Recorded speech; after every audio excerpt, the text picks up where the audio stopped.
अपना स्टेटस और मेरी औकात, इन दोनों के बीच का फर्क तुम नहीं समझोगी दिया। अभिनव की यह आवाज पार्किंग के उस अंधेरे कोने में किसी ठंडी छुरी की तरह चुभी थी। दिया, जिसके चेहरे पर कुछ पल पहले तक अपने प्यार को कबूल करने का सुकून था, अब उसकी आंखें फटी की फटी रह गई थीं। हकीकत बहुत कड़वी होती है।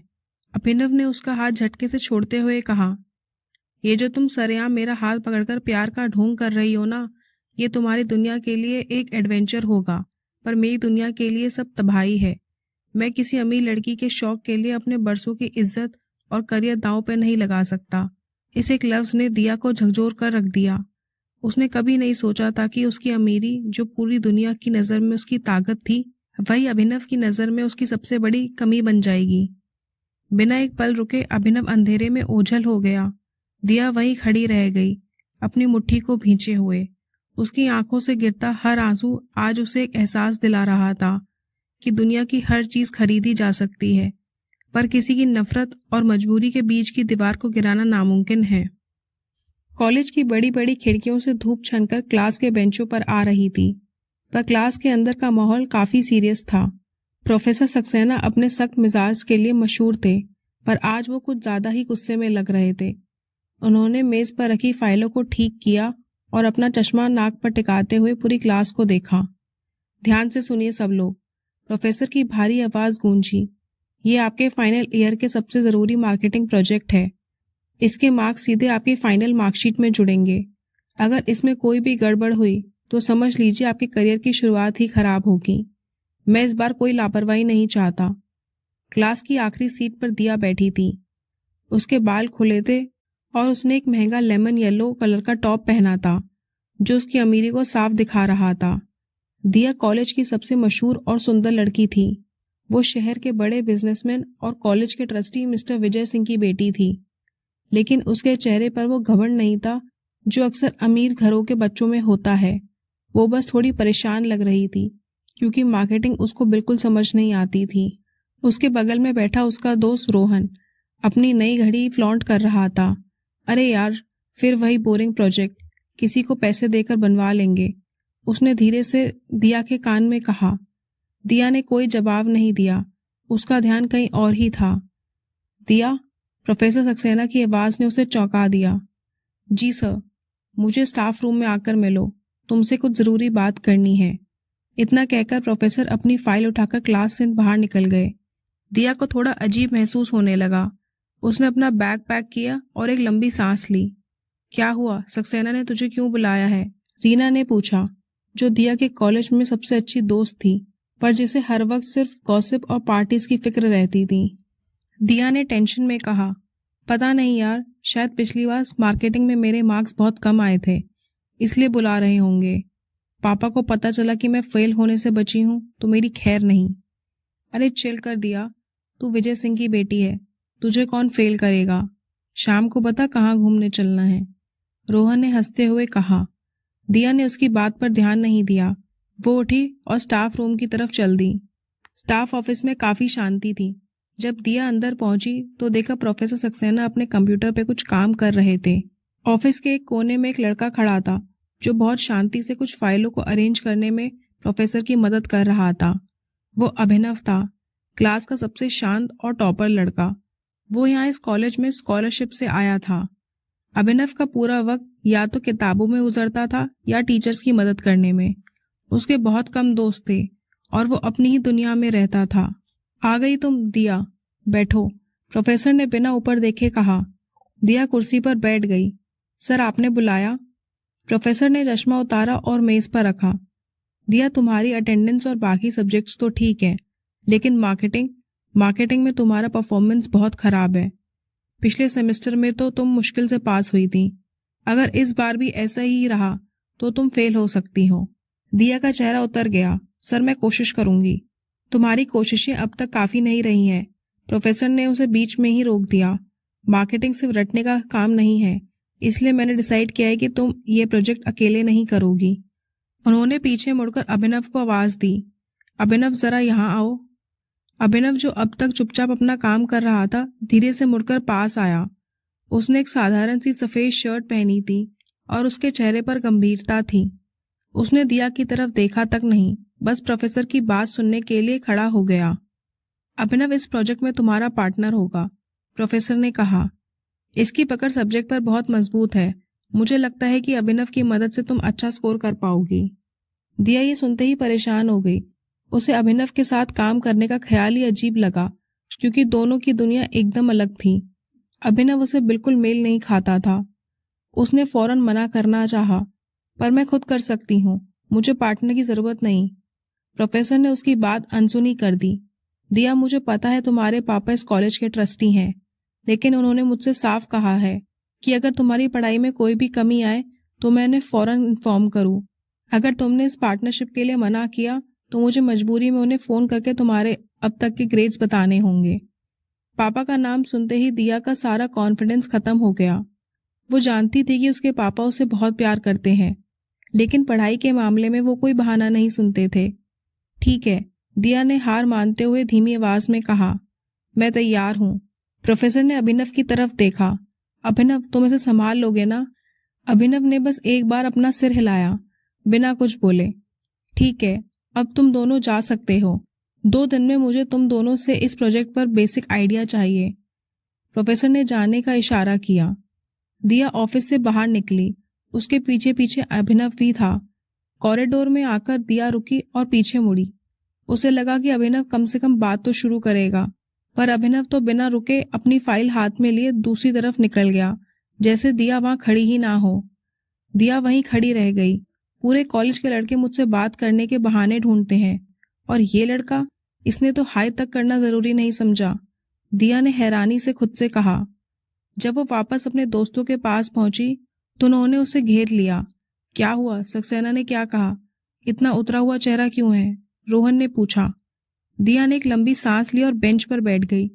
प्रोफेसर ने मुझे प्रोजेक्ट के लिए एक पार्टनर दिया है, और तुम यकीन नहीं करोगे वो कौन है। कौन? वो चश्मिश टॉपर अभिनव? रीना ने हैरानी से पूछा। दिया ने हाँ में सर हिलाया। प्रोफेसर ने कहा है कि अगर मैंने उसके साथ काम नहीं किया तो वो पापा को सब बता देंगे। उन्होंने पता नहीं क्या सोच के अभिनव जैसे के साथ प्रोजेक्ट करने के लिए कह दिया, पर मजबूरी में मुझे हाँ करना पड़ा। अब अगला 1 महीना मुझे उस अभिनव के साथ बिताना पड़ेगा। रोहन जोर से हंसने लगा। वो फटीचर? दिया, तू उसके साथ काम करेगी? उसकी तो कोई क्लास ही नहीं है तेरे आगे। वो तो पूरा दिन लाइब्रेरी में घुसा रहता है। उसकी लाइफ तो वहीं शुरू होती और वहीं खत्म। पता नहीं यार, उसने चिढ़ते हुए धीमे से कहा, पर लगता है ये सेमेस्टर बहुत मुश्किल होने वाला है। ब्रेक का समय था। कॉलेज का कैंपस शोर शराबे से भरा हुआ था। कैंटीन से समोसों की खुशबू आ रही थी और हर तरफ लड़कों के ग्रुप्स हंसी मजाक कर रहे थे। लेकिन दिया का मूड बिल्कुल खराब था। वो भारी मन से पूरे कैंपस में अभिनव को ढूंढ रही थी। वो तेज कदमों से चलते हुए मन ही मन खुद से बातें कर रही थी। सीरियसली, प्रोफेसर सक्सेना को पूरी क्लास में सिर्फ वही मिला था? किसके साथ फंसा दिया मुझे? पापा का डर नहीं होता तो कभी उसके साथ काम नहीं करती। उसने चिढ़ते हुए अपने बालों को पीछे किया। एक तो वो लड़का बोलता नहीं है, और ऊपर से उसे ढूंढना ऐसा है कि गूगल के बिना कोई एड्रेस ढूंढना। पता नहीं कहाँ गायब रहता है। वो बास्केटबॉल कोर्ट के पास गई, फिर ऑडिटोरियम की तरफ, पर अभिनव कहीं नहीं दिखा। आखिर में उसने सोचा कि वो पक्का लाइब्रेरी या किसी शांत कोने में ही होगा। जैसे ही वो एडमिन ब्लॉक के पास पहुंची, उसे वो दिख गया। अभिनव सीढ़ियों के कोने में खड़ा होकर अपने नोट्स पढ़ रहा था। उसके कंधे पर एक पुराना सा बैग लटका था और पूरी तरह अपनी दुनिया में खोया हुआ था। उसे देखकर ऐसा लग रहा था जैसे उसे इस बात से कोई फर्क नहीं पड़ता कि उसके आसपास क्या चल रहा है। दिया ने गहरी सांस ली और अपना एटीट्यूड वापस लाते हुए उसके पास पहुंची। सुनो अभिनव। अभिनव ने अपनी किताब से नजरें ऊपर की। दिया ने हाथ बांधते हुए कहा, शायद तुम्हें याद हो, प्रोफेसर ने हमें प्रोजेक्ट पर साथ काम करने को कहा है। मैं नहीं चाहती कि आखिरी वक्त पर कोई अफरा तफरी हो, इसलिए बेहतर होगा कि हम कॉलेज के बाहर कहीं मिलें। कॉलेज के पास जो नया कैफे खुला है वहां चलते हैं।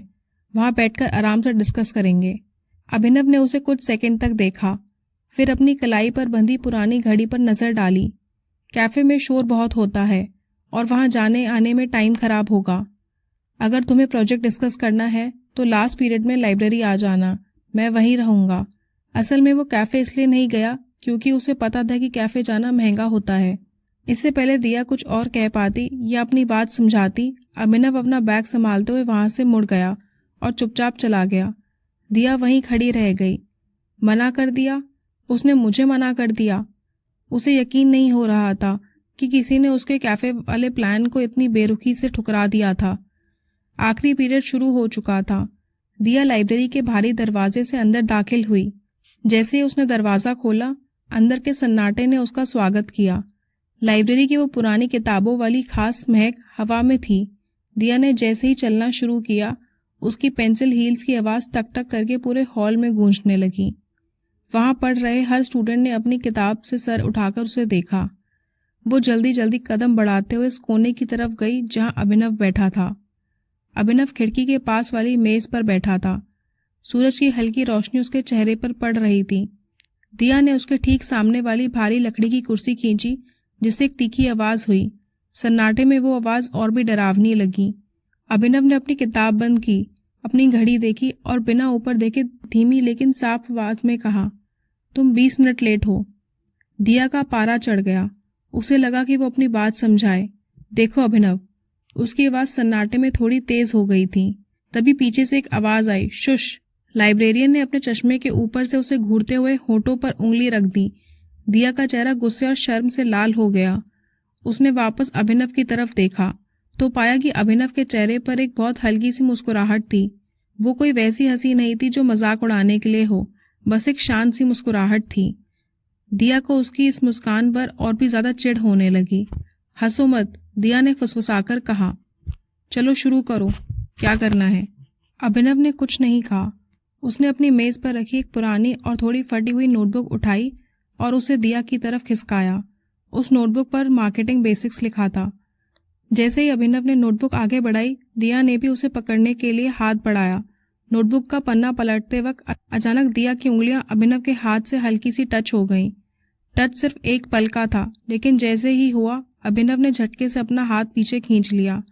ऐसा लगा जैसे कोई बिजली का जोरदार झटका लगा हो। उसकी आंखों में एक पल के लिए घबराहट साफ देखी जा सकती थी। वो लड़का जो अब तक एकदम शांत और पत्थर जैसा लग रहा था, अचानक बेचैन हो गया। उसने अपनी आवाज को नॉर्मल रखने की कोशिश की, पर उसकी सांसें थोड़ी तेज हो गई थीं। उसने नजरें चुराते हुए कहा, इसे पढ़ो। इसमें मार्केटिंग के वो सारे बेसिक पॉइंट हैं जो प्रोफेसर सक्सेना ने पिछले हफ्ते क्लास में समझाए थे। तुम उस दिन शायद क्लास में ध्यान नहीं दे रही थी। दिया ने नोटबुक को हाथ में लिया। अभिनव ने आगे कहा, इसे पढ़ लेना। कल जब हम लाइब्रेरी में दोबारा मिलेंगे तो तुम्हें ये सब समझ आ जाना चाहिए, वरना हम प्रोजेक्ट में आगे नहीं बढ़ पाएंगे। मैं नहीं चाहता कि तुम्हारी लापरवाही की वजह से मेरे ग्रेड्स पर कोई असर पड़े।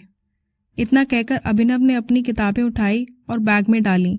वो बिना बाय कहे या पीछे मुड़े वहां से उठकर चला गया। दिया हाथ में नोटबुक थामे उसे जाते हुए देखती रही।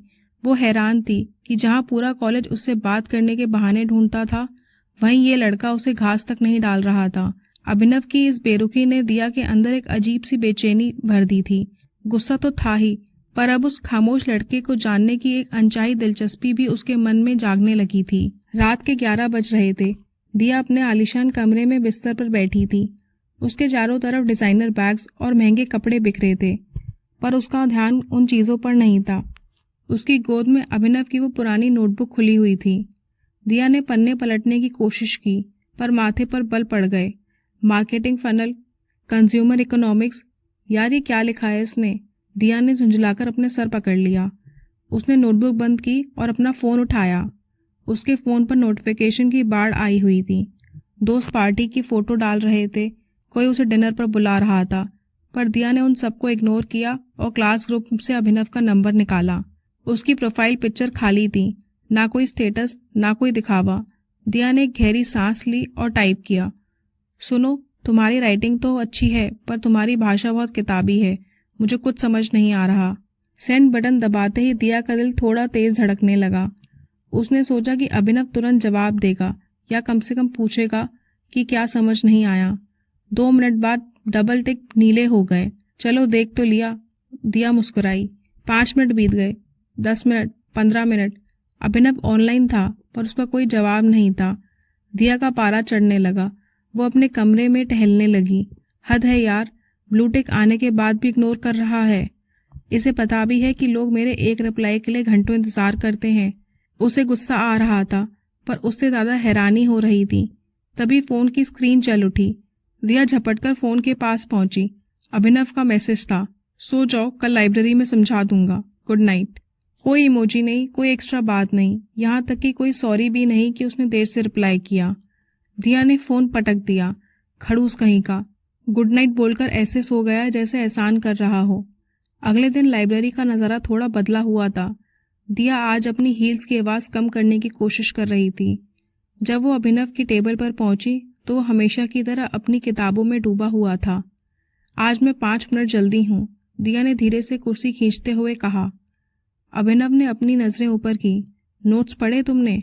कोशिश की थी, पर मुझे कुछ समझ नहीं आया, दिया ने थोड़ा मासूम बनकर कहा।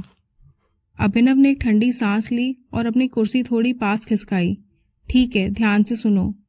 अगले 1 घंटे तक अभिनव ने उसे मार्केटिंग के मुश्किल टॉपिक्स को बहुत आसानी के साथ समझाना शुरू किया। वो इतने डूबकर पढ़ा रहा था कि दिया का ध्यान पढ़ाई से हटकर धीरे धीरे अभिनव पर टिक गया। उसने गौर किया कि अभिनव जब कुछ समझाता तो उसकी आंखों में एक अलग ही चमक आ जाती थी। उसके बोलने का तरीका, उसके हाथ हिलाने का अंदाज, सब कुछ बहुत शांत और गहरा था।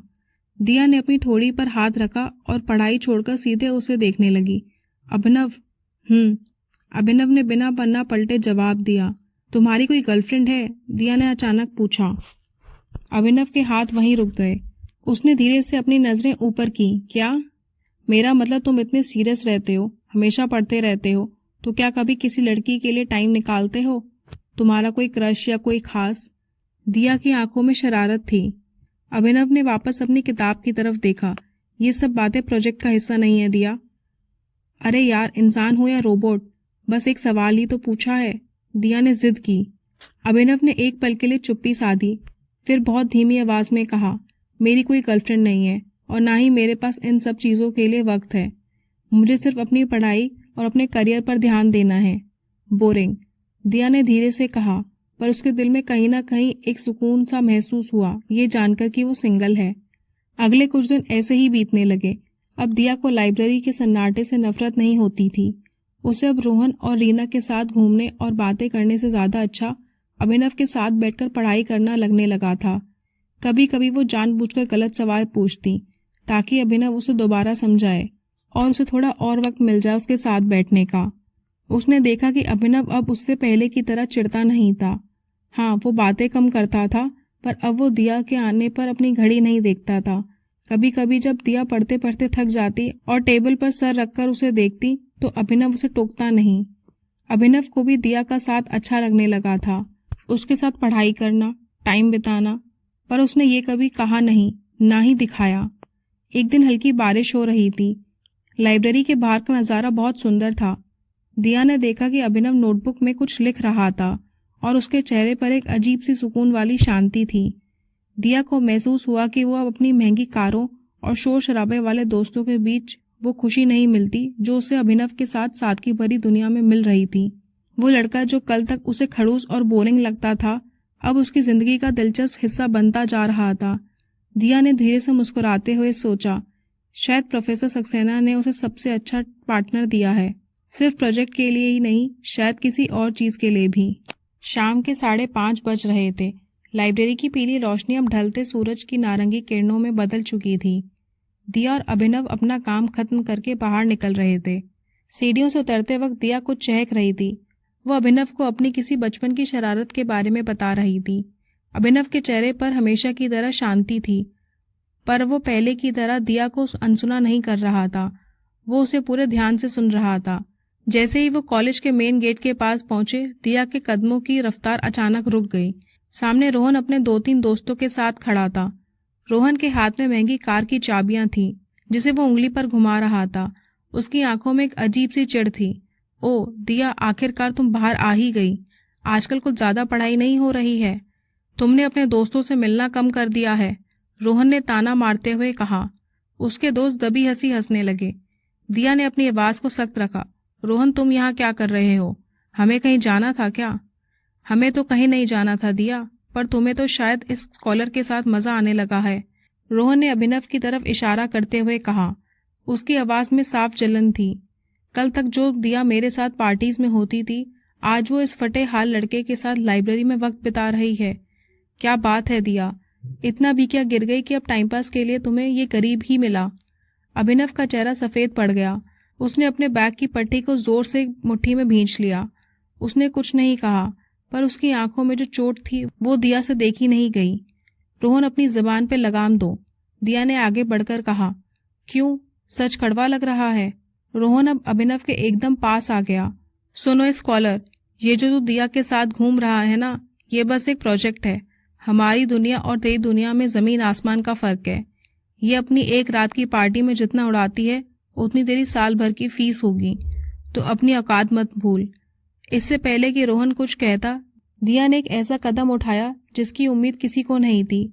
उसने सरेआम अभिनव का हाथ अपने हाथों में थाम लिया।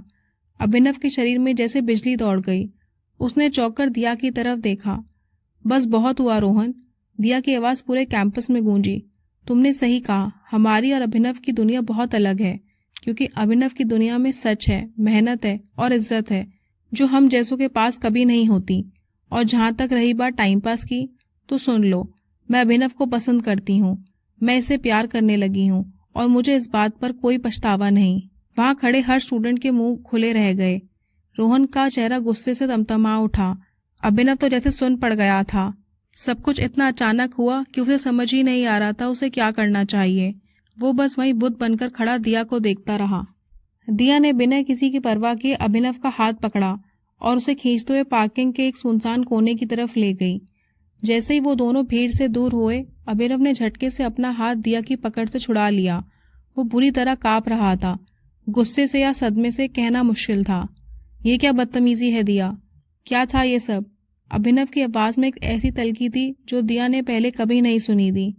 मैंने जो कहा वो सच है अभिनव, मैं अब इसे और नहीं छुपा सकती। दिया ने उसकी आंखों में आंखें डालकर कहा। सच? कौन सा सच? अभिनव चिल्लाया। तुमने मेरा मजाक बना दिया सबके सामने। तुम्हें लगा कि मेरा हाथ पकड़कर सबको बोल दोगी और मैं खुश हो जाऊंगा। तुमने सोचा भी है कि कल से लोग मेरे बारे में क्या बातें करेंगे? मुझे किसी की परवाह नहीं है अभिनव, मुझे सिर्फ तुम्हारी परवाह है। क्या तुम्हें वाकई महसूस नहीं होता कि हमारे बीच क्या है? ये पिछले कुछ हफ्ते, वो सब क्या था? दिया की आंखों में आंसू भर आए। अभिनव ने एक गहरी और ठंडी सांस ली। उसने अपनी नजरें झुका ली। रोहन सही कह रहा था दिया, हम बहुत अलग हैं। तुम उस आसमान की तरह हो जिसे लोग सिर्फ देख सकते हैं, और मैं इस जमीन का हिस्सा हूँ। तुम्हारा स्टेटस, तुम्हारे दोस्त, तुम्हारा रहन सहन, मैं इसका हिस्सा कभी नहीं बन सकता। स्टेटस? स्टेटस का प्यार से क्या लेना देना? दिया ने उसका हाथ फिर से पकड़ने की कोशिश की। अभिनव पीछे हट गया। ये जो तुम कह रही हो ना, मैं तुम्हें पसंद करती हूँ, ये सब कहानी और फिल्मों में अच्छा लगता है। हकीकत बहुत कड़वी होती है दिया। कल को जब तुम्हारे पापा को पता चलेगा तो वो मेरी इज्जत और मेरा करियर एक पल में मिट्टी में मिला देंगे। मुझे अपनी इज्जत बहुत प्यारी है, जिसे मैं किसी अमीर लड़की के शौक के लिए दांव पर नहीं लगा सकता। शौक? तुम्हें लगता है ये मेरा शौक है? दिया की आवाज टूट गई। जो भी है, मुमकिन नहीं। अभिनव की आवाज अब पत्थर जैसी हो गई थी। हमारा साथ होना नामुमकिन है। बेहतर होगा कि तुम अपनी जिंदगी में वापस लौट जाओ और मुझे मेरी सादी जिंदगी जीने दो। आज के बाद मुझसे ऐसी कोई बात मत करना। इतना कहकर अभिनव वहां से मुड़ा और तेज कदमों से गेट के बाहर निकल गया। दिया वहीं खड़ी रह गई। उसकी आंखों में आंसू बहकर उसके गालों पर आ रहे थे।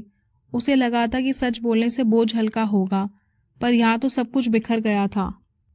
अभिनव तेज कदमों से कॉलेज के गेट से बाहर निकला, जैसे वो किसी आग से बचकर भाग रहा हो। उसके कान अब भी सुन थे। दिया की वो आवाज, मैं अभिनव को पसंद करती हूँ, उसके दिमाग में बार बार गूंज रही थी। उसने कभी सपने में भी नहीं सोचा था कि कोई लड़की, और वो भी दिया जैसी लड़की, सबके सामने उसके लिए खड़ी होगी। जैसे जैसे वो अपने घर की तरफ बढ़ रहा था, उसके सीने में एक अजीब सी चुभन महसूस हो रही थी। ये वो दर्द नहीं था जो रोहन के तानों से मिला था, बल्कि वो दर्द था जो उसने खुद और दिया को दिया था। उसने मुड़कर पीछे नहीं देखा, पर उसे पता था कि दिया वहां खड़ी रो रही होगी। अभिनव अपने छोटे से कमरे में पहुंचा और धप से अपनी कुर्सी पर बैठ गया। कमरे की खिड़की से बाहर अंधेरा गहरा था। उसने मेज पर रखे अपने नोट्स देखे, जिनमें दिया की लिखावट के कुछ निशान थे। फिर उसने अपना हाथ देखा जिसे दिया ने पकड़ा था। अभी भी उसे वहां वैसी ही सनसनी महसूस हो रही थी। उसकी आंखों में आंसू नहीं थे, पर एक भारीपन था। वो खुद पर गुस्सा कर रहा था। उसने ऐसा क्यों किया? क्यों उसने दिया का दिल दुखाया? उसे इतना नहीं चिल्लाना चाहिए था।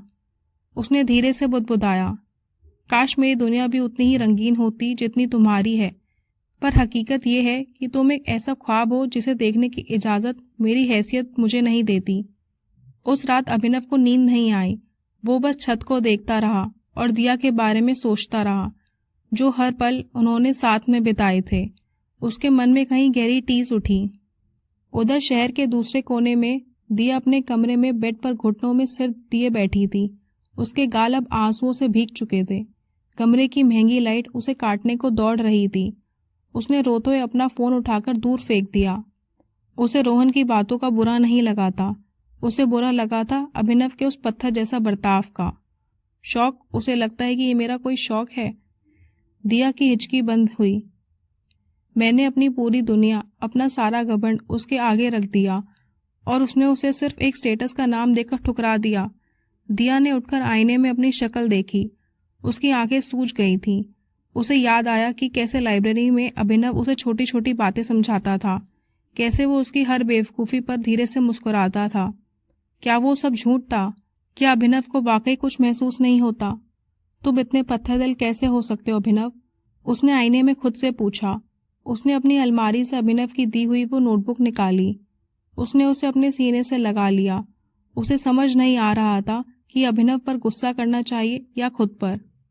रात के 3 बज रहे थे, पर दिया की आंखों में नींद गायब थी। उसे लग रहा था उसने सिर्फ एक लड़का नहीं, बल्कि अपनी जिंदगी की पहली सच्ची फीलिंग खो दी है। वो बार बार अभिनव का वो आखिरी चेहरा याद कर रही थी। वो गुस्सा, वो नफरत, या शायद वो डर था। दिया को अब भी यकीन था कि अभिनव उसे प्यार करता है, पर वो अपने डर से हार गया था। पूरी रात दोनों ने एक दूसरे की याद में जागकर गुजारी।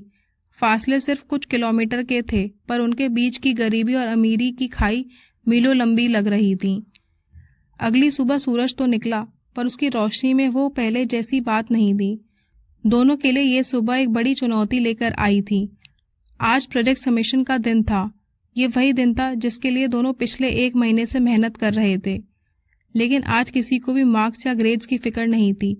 आज तो सिर्फ ये सवाल था कि क्या वो एक दूसरे की नज़रों में नज़रें डाल पाएंगे। दोस्तों, आपको हमारी ये कहानी कैसी लग रही है? कमेंट बॉक्स में बताएं। पसंद आई हो तो प्लीज़ वीडियो को लाइक करें, शेयर करें और रोज़ ऐसी कहानियाँ सुनने के लिए हमारे चैनल को सब्सक्राइब करें। साथ ही नोटिफिकेशन बेल को ज़रूर दबाएं ताकि अगली अपडेट आपको सबसे पहले मिल सके। स्टोरी अगली वीडियो में कंटिन्यू होगी।